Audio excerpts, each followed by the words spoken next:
Hello, hello, hello! Emery's Crime here, your fellow crime, thriller and mystery book lover. Welcome to my YouTube channel. I am so sorry that I missed last week's video. The little man is going through a bit of a phase where he wants to be held constantly, which, don't get me wrong, it's lovely, but it just means that things like filming is a bit tricky. So today is my January reading wrap up, and despite being a new mum, I've managed to read 6 books in total, which I'm very impressed by. So in this video, I'm going to start with my least favourite and work my way to end on a high with my favourite book. But the real question is, did any of the books that I read in January score 5 stars out of 5? And then after my reading wrap up, towards the end, I'm going to chat to you about a couple of books which are going to be on my February TBR.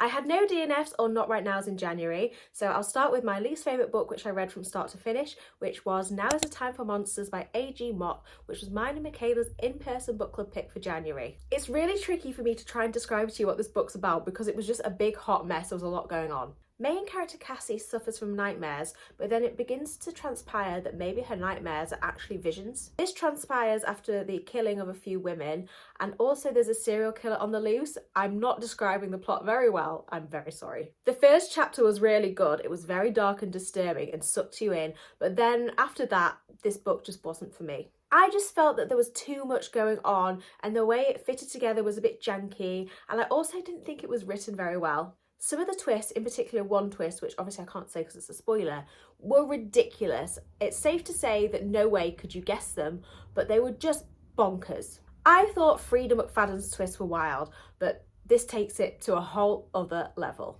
At book club, it was a mixed bag. Some people absolutely loved it because it was very dark and disturbing, and then there were people like me that really just didn't enjoy it. If we hadn't been reading it for book club, I would have DNF'd it because it was a real slog and I was never wanting to pick it up. So I ended up giving it 2 stars out of 5. If you've watched the latest UK Traitors series, you will have seen, obviously, that thriller author Harriet Tice was one of the contestants. I was lucky enough to get a copy of her upcoming release, Witch Trial, which is going to be released in February in the UK.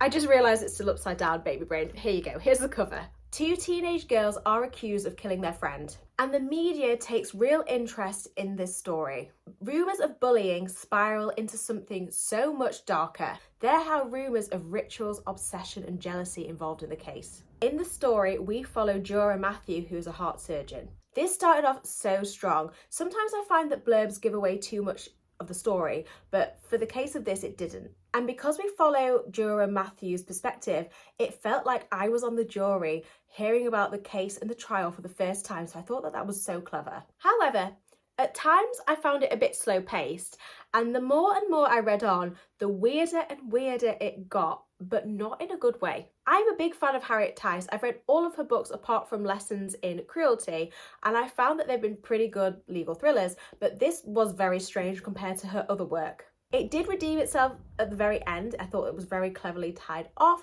However, overall, it wasn't really my cup of tea. And of all the books I've read of hers, it's definitely my least favourite. So I gave it 3 stars out of 5. Next, we have Welcome to the Neighbourhood by Jane Fallon. Jane Fallon writes rom-coms, and typically that's not the kind of book I like to read. However, she is an exception to the rule, and I find that her books are great palate cleansers. She's married to Ricky Gervais, who is a UK comedian if you're not familiar with him, and I just find her books really toxic in a good way and funny. I love the sense of humour. And I also find that the writing style, even though they're not thriller books, they're almost written in a thriller style, so they're very Moorish and there's some good twists thrown into the mix as well. In Welcome to the Neighbourhood, main character Kitty is basically having a midlife crisis. She breaks up with her long-term partner, she gets a new job and moves to London. Unfortunately, she has ended up living in Ashdown Close, which is not very exciting. That is, however, until 2 new neighbours move in next door. They appear to be really cool and really glamorous, and Kitty is so excited to have some friends as neighbours. However, one day Kitty sees a mysterious woman leaving their house, and it makes her think that maybe their relationship isn't as good as it would seem. Normally with Jane Fallon's books, I'm sucked in immediately, but this one was a bit slow to get going. My friend Jo did warn me, and I'm so pleased that she did.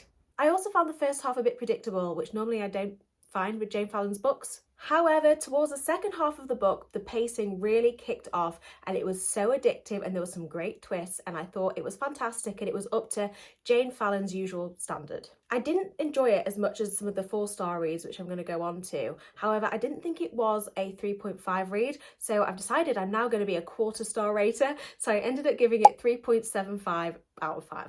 Next up, known as More Shocked Than Me, and that is Crown of Midnight, which is the second book in the Throne of Glass series. I won't go into too much detail about the book because it really is off-brand for me, but I'm finding the series a great palate cleanser, and they're really good, and there's not too much romance involved. It follows an assassin, so it's really exciting, and I just find them addictive and easy to read.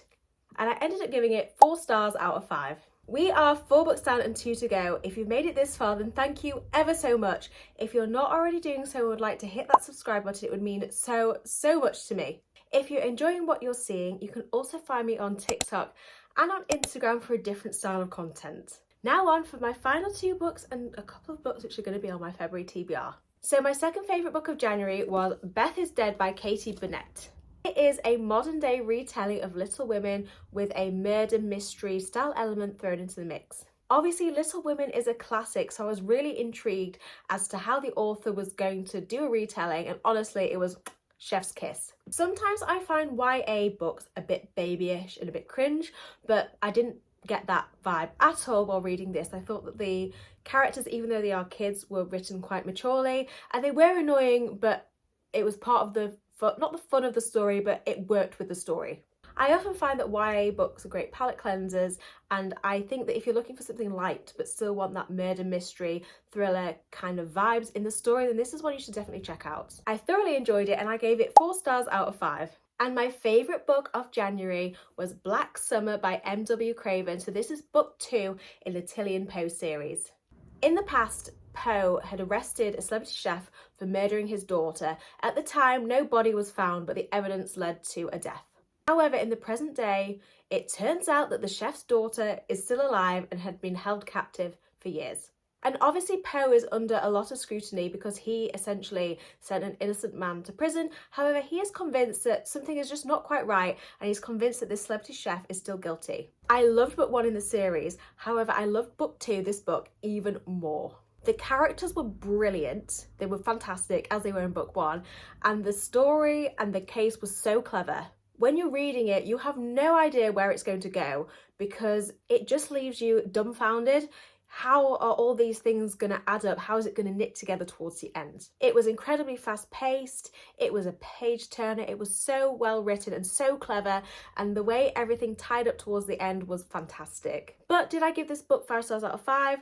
No, nearly. It was a 4.5 star out of 5 book for me, and the reason being was it's part of the Tilly and Poe series, and I didn't think that Tilly featured enough in my opinion, and Tilly is a brilliant character. She gives me kind of like Strange Sally Diamond vibes. So in terms of February TBR, I've got 3 books which I'll definitely be reading.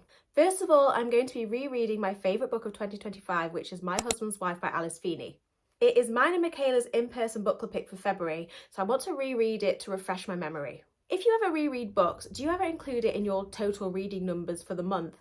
Because I'm unsure I should include it if I've read it already. Anyway, so another book I'll definitely be reading is Hello Beautiful by Ann Napolitano. So I've started it. It's completely off brand for me, but I'm reading it as part of a vlog which I'm doing. I'm only like 1 chapter in, so it's too soon to say, but it's really not my thing. It's got a beautiful cover, but we'll see how it goes. And finally, I will also be reading 7 Reasons to Murder Your Dinner Guest by K.J. Whittle. I have also made a start of this. I'm about a third of the way through, but unfortunately I just didn't have time to finish it in January. So far so good. It did start off a bit slow, but it is picking up the pace as I read on. I'll go into more detail about the plot of Hello Beautiful and 7 Reasons to Murder Your Dinner Guest in my February reading wrap up. Have you been watching the latest series of Love Island UK? If so, I will link a video here on thriller books I think you should read if you're a fan of the TV show. And obviously Dear Debbie by Freida McFadden has just come out, and I've done a whole spoiler-free review on that book. If you've not had a chance to check that out and would like to do so, I'll link the video here. Thank you ever so much for taking your time to watch this video. I honestly appreciate it so much. As always, let me know what you think in the comments. Thank you. Bye.